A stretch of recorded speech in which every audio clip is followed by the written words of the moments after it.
कर्मों से मुक्ति पाने में सद्गुरु कैसे मददगार हैं? कर्मों का विधान हम सब पर लागू है और जैसे जैसे हमारे कर्म हमारे आत्मा के साथ जुड़े हुए हैं वैसे वैसे उन कर्मों को हमें झेलना पड़ता है। तो 3 किस्म के कर्म हैं जो हम सबके साथ जुड़े हुए हैं। सबसे जो भारी कर्म होते हैं वो हैं संचित कर्म। जब जब हमें इंसानी चोला मिला तब तक हमने सोचा, बोला और कार्य किए, उनसे कर्म बनते हैं। सोच, बोल और कार्य जब अच्छे होते तो कर्म अच्छे बनते हैं, जब सोच, बोल और कार्य बुरे होते हैं तो कर्म बुरे बनते हैं। तो वो कर्म जैसे जैसे हम अलग अलग समय पर मानव चोले में आए वो कर्म हमारे बढ़ते चले जाते हैं। उन्हें संचित कर्म कहा गया। उनमें से कुछ कर्म लिए जाते हैं जो कि इस जिंदगी में हम झेलेंगे, जिन्हें प्रलब्ध कर्म कहा गया है। इसीलिए ज़िंदगी में कई चीज़ें होती हैं जो हमारी समझ के दायरे से बाहर है। ऐसा कुछ होता है जो लगता नहीं कि ऐसा हो सकता है, लेकिन हो जाता है, क्योंकि पिछले कर्म है जो हमें झेलने हैं। और रोज़ाना जब हम जी रहे होते हैं हमारे कर्म बनते हैं, जिन्हें क्रियमान कर्म कहा गया। रोज़ हम सोचते हैं, रोज़ हम बोलते हैं, रोज़ हम कार्य करते हैं। तो ये कर्म हमारे साथ जुड़े हुए हैं। जब इंसान इस धरती पर आता है तो उसके जो प्रलब्ध कर्म है वो उसकी ज़िंदगी में ख़त्म होंगे। वो कर्म उसको दिए गए हैं, चाहे अच्छे हों चाहे बुरे हों, ताकि वो इसी ज़िंदगी में झेले जाएं। जो संचित कर्म जो रह गए हैं, जब तक वो ख़त्म ना हो तब तक वो हमारे साथ आत्मा के साथ जुड़े रहते हैं। और क्रियामान कर्म जो कि हम रोज़ाना कर रहे हैं, उनमें से कुछ कर्म होंगे जो हम इस ज़िंदगी में भोगेंगे, चाहे अच्छे हों चाहे बुरे हों। कुछ होंगे जो कि इस ज़िंदगी के बाद फिर जाके उस संचित कर्म में और जुड़ जाएंगे। तो जब इंसान इस धरती पर आता है और उसका ध्यान सिर्फ दुनिया की चीज़ों में है, तो फिर उसके कर्म जो प्रलब्ध कर्म है वो तो झेलने ही है उसे इस जिंदगी में। क्रियमान कर्म में से कुछ कर्म उसे झेलने पड़ेंगे और जो संचित कर्म का लोड है उसका और इस जिंदगी के बाद बढ़ जाएगा। लेकिन महापुरुष समझा गए कि हमें इन कर्मों से मुक्ति मिल सकती है। मुक्ति कैसे मिल सकती है? कि जब हम किसी पूर्ण महापुरुष के चरण कमलों में पहुंचते हैं और वो अपने कमाई का हिस्सा कुछ हमें दें, जो उन्होंने तपस्या की, जो उन्होंने प्रभु की याद में भजन अभ्यास किया, जो उन्होंने रूहानी तरक्की की, जो उन्होंने कमाई की, उसका जब वो कुछ हिस्सा में देते हैं, क्योंकि उनकी कमाई बहुत ज़्यादा है, इस करके वो हमारे जो संचित कर्म है, जब नामदान के समय पर हमें वो अपनी तवज्जो देते हैं तो वो सारे संचित कर्म हमारे उस वक़्त ही खत्म हो जाते हैं। तो जो सबसे बड़ा लोड है कर्मों का, वो नामदान के समय पर खत्म हो जाता है। अब जो प्रलब्ध कर्म है वो हमारी ज़िंदगी में चलते रहते हैं, लेकिन उनको झेलने के लिए हमें मदद मिलती है, उनका सहारा मिलता है, ताकि अगर कोई तकलीफ़ आए तो उसे भी हम आराम से झेल सकें, ताकि हम इस ज़िंदगी को आराम से गुजार पाएँ। और जो क्रियामान कर्म हैं जो हम रोज़ाना करते हैं, हमें बार बार समझाया गया है कि हम रोज़ाना बाकायदगी से अभ्यास करें, ताकि जब हम अभ्यास करते हैं, हम सबके साथ जुड़ते हैं, तो रोज़ के कर्म रोज़ के हमारे कटने शुरू हो जाते हैं। इसलिए जब हम अपनी ज़िंदगी के अंत तक पहुँचते हैं तो संचित कर्म हमारे नामदान के दिन सब हट जाते हैं। प्रलब्ध कर्म जो हमने झेलने हैं वो अकेले समय तक हम उनको झेलते रहते हैं, वो खत्म हो जाते हैं। और हमें समझाया गया है कि आखिर में हम अपना ध्यान सिमरन में करें। सिमरन प्रभु के नाम का जाप है, ध्यान प्रभु की ओर हो, ताकि कोई भी विचार ना आए। कोई भी विचार आया तो उसके लिए भुगतान करना पड़ेगा। तो जब सिमरन करते रहता है इंसान तो विचार आते नहीं हैं। और जितने भी हमारे क्रियामान कर्म हैं, अगर हम रोज़ाना अभ्यास करेंगे तो रोज़ के रोज़ कटेंगे, ताकि जब मौत का समय आएगा तो ये तीनों कर्म हमारे कट गए होंगे और हमें मुक्ति मिल जाएगी। हम 84 लाख जियाजुन से छुटकारा पाएंगे। आत्मा के प्रभु में लीन होने का एकमात्र उपाय क्या है? प्रभु ने जब ये सृष्टि रची और आत्माओं को अपने आप से अलग किया, तो प्रभु ने यही निर्णय लिया कि आत्माएं अगर प्रभु को वापस मिलेंगी तो वो भजन अभ्यास के ज़रिए मिलेंगी। कई खंड मंडल बने, सबसे पहले सचखंड, फिर पार ब्रह्म, फिर ब्रह्मांड, फिर अंड और फिर पिंड का मंडल। और जो निचले 3 मंडल हैं, पिंड, अंड और ब्रह्मांड, ये काल के दायरे में आते हैं, इसे काल देश कहा जाता है। और जो ऊपर के 2 हैं उसे दयाल देश कहा जाता है। ये काल का दायरा सिर्फ निचले 3 मंडलों का है। और हमारी आत्मा जो कि अपने आप को प्रभु से जिसने अलग पाया, जब हमारी आत्मा इस निचले मंडल में हो, अब हम शरीर में हैं, तो फिर इस समय प्रभु ने हमें मौका दिया है कि हम अभ्यास करें। और जब हमारा शिव नेत्र खुलता है तो अभ्यास के ज़रिए हम पिता परमेश्वर को पा सकते हैं। तो इस समय जबकि हम इस मानव चोले में हैं, अपने आप को जानने के लिए, पिता परमेश्वर को पाने के लिए अभ्यास किया जाता है। अभ्यास करेंगे तो आत्मा को उड़ान अंदर के मंडलों में दे पाएंगे अपनी सद्गुरु की मदद से। जब हम अपने आप को यहाँ शिव नेत्र पर एकाग्र करते हैं तो हमें अपनी मदद से अंदर की दुनिया में ले जाते हैं। और अभ्यास के ज़रिए ही हम अपने सद्गुरु के नूरी स्वरूप तक पहुँच सकते हैं। अभ्यास के ज़रिए ही वो हमें अंदर के मंडलों में ले जाके पिता परमेश्वर से जोड़ सकते हैं। तो अभ्यास करना बहुत ही ज़रूरी है। और इसीलिए संत कृपाल सिंह जी महाराज ने फरमाया कि जो दिन का 10वां हिस्सा है, जो 2.5 घंटे के करीब है, वो हम अभ्यास के लिए दें। क्या मानव चोले में केवल चुनी हुई आत्माएं ही आती हैं?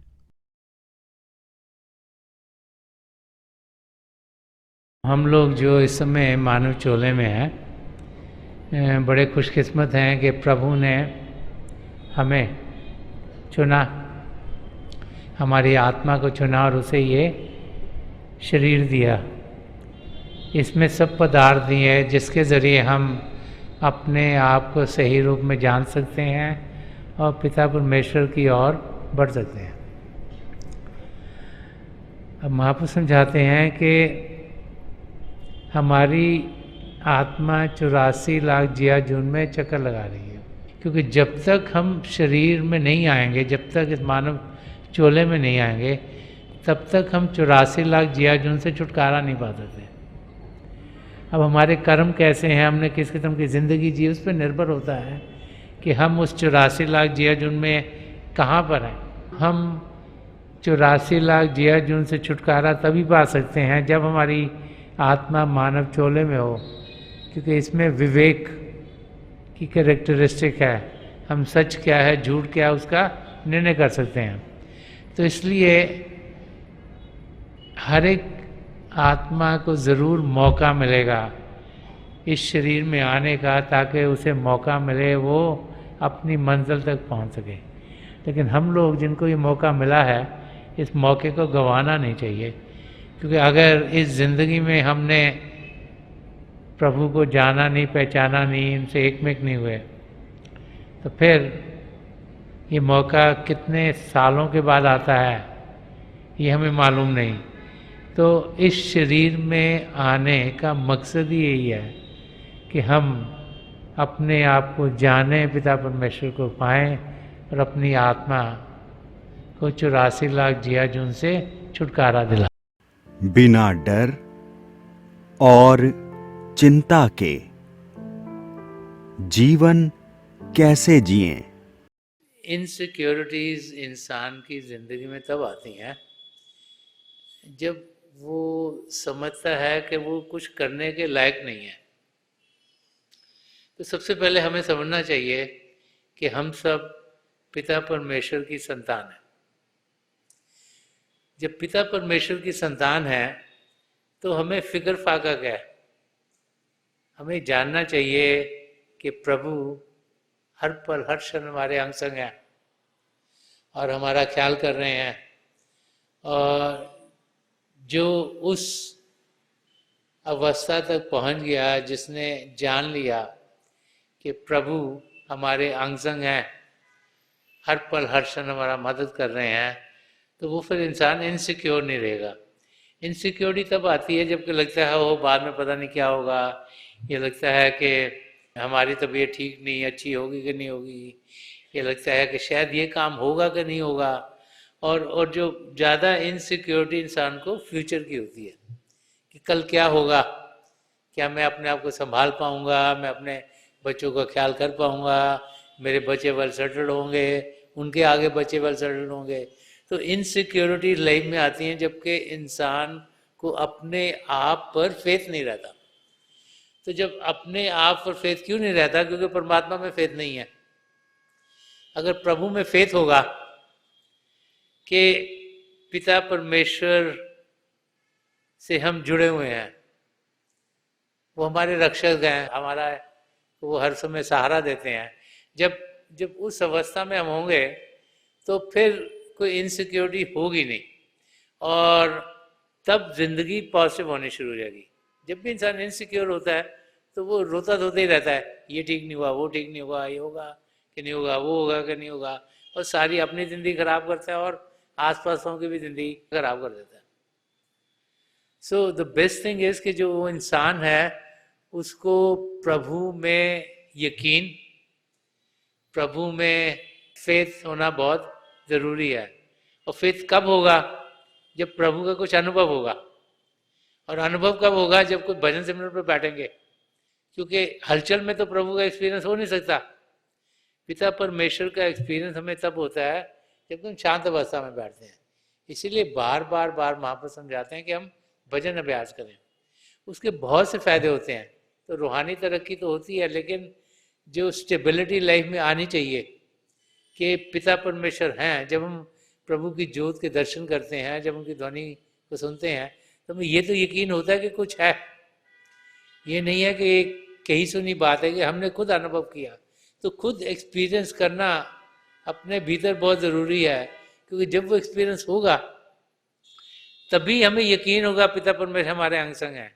और जब वो यकीन होगा तो फिर कोई इनसिक्योरिटी रहेगी नहीं, क्योंकि जिसको ये अनुभव हो जाए कि प्रभु उसके अंग संग है, तो उसको फिर डर किस चीज़ का?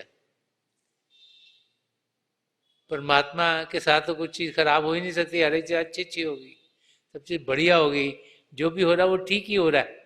ये समझ हमें आनी शुरू हो जाती है जब हमारा फेथ प्रभु में हो। तो द की इज़ कि हम प्रभु का अनुभव करें।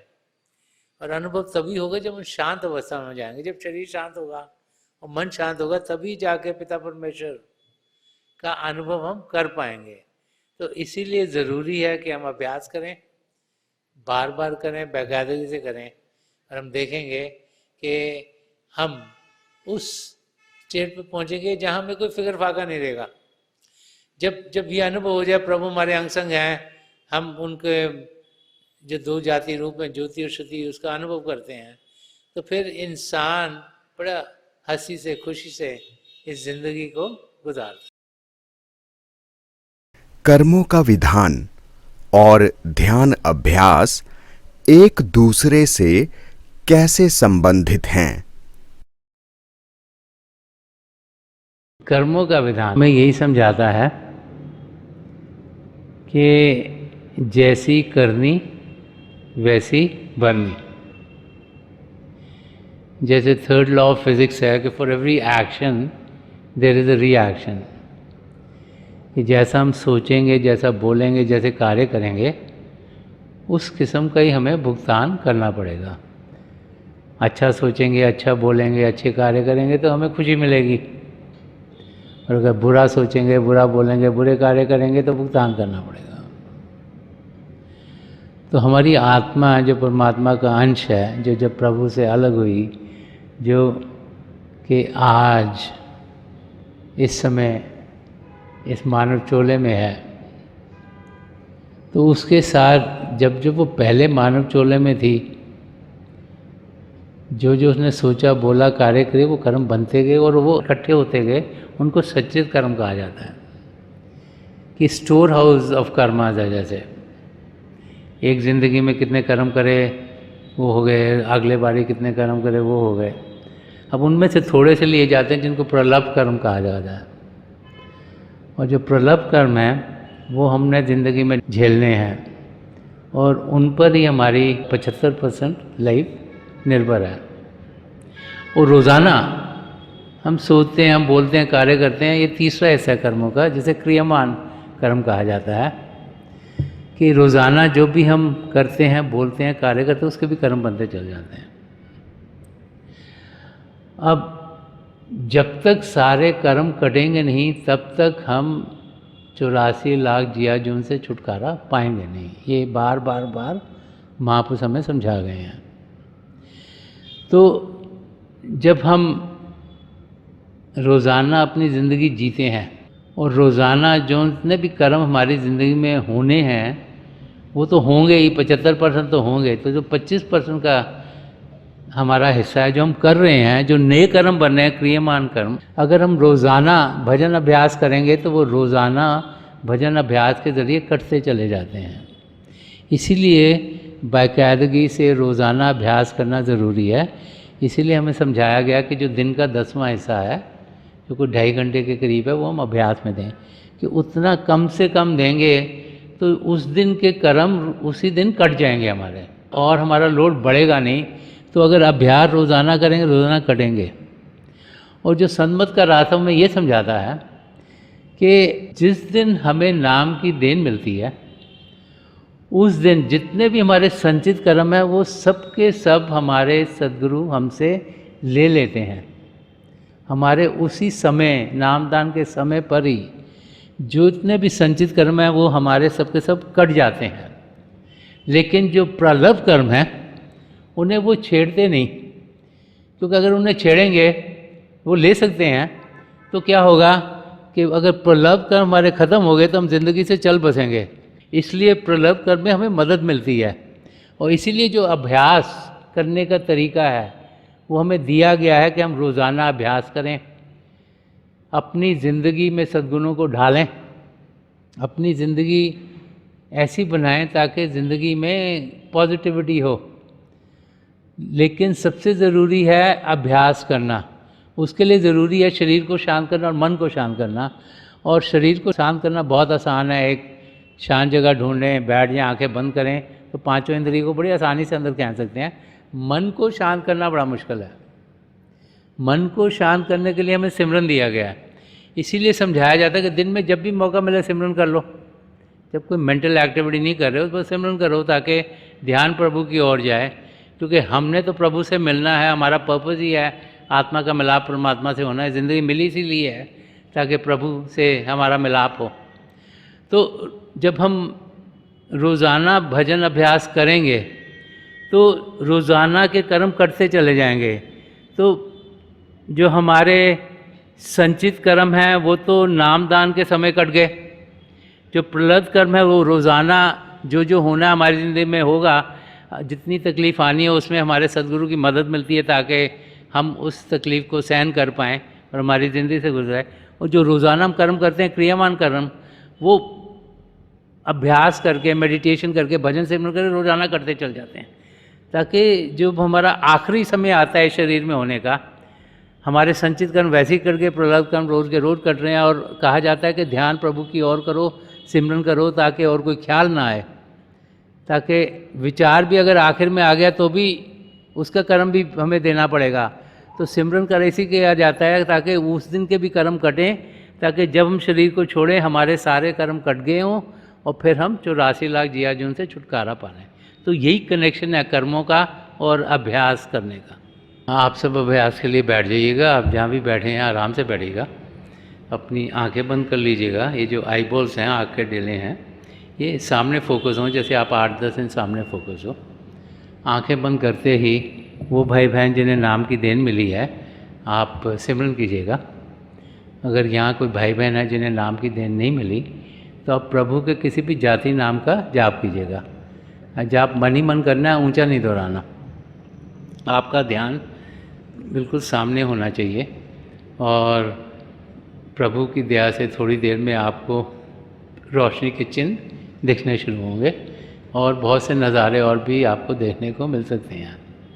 तो मेरी पिता परमेश्वर के चरण कमलों में जो पिछली सेंचुरी के महापुरुष हुए हैं, हजूर बाबा सावन सिंह जी महाराज, परम संत कृपाल सिंह जी महाराज और दयालपुर संत दर्शन सिंह जी महाराज, चरण कमलों में यही प्रार्थना है कि जो जो हम सबके लिए बेहतर और महापुरुष हमें दें, हमें सबके साथ जोड़ें और हमारे भीतर प्रभु की ज्योत के हमें दर्शन करवाएं।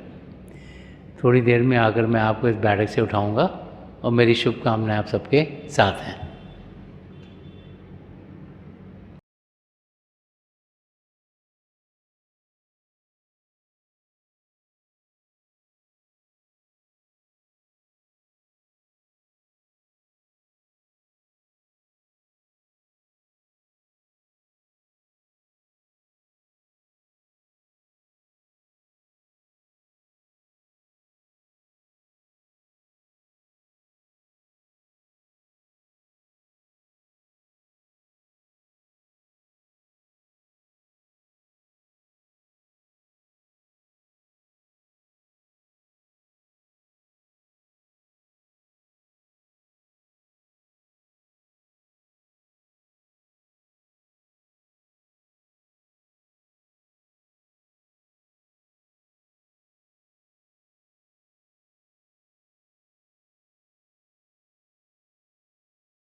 छोड़ दीजिए जी, प्लीज लीव ऑफ।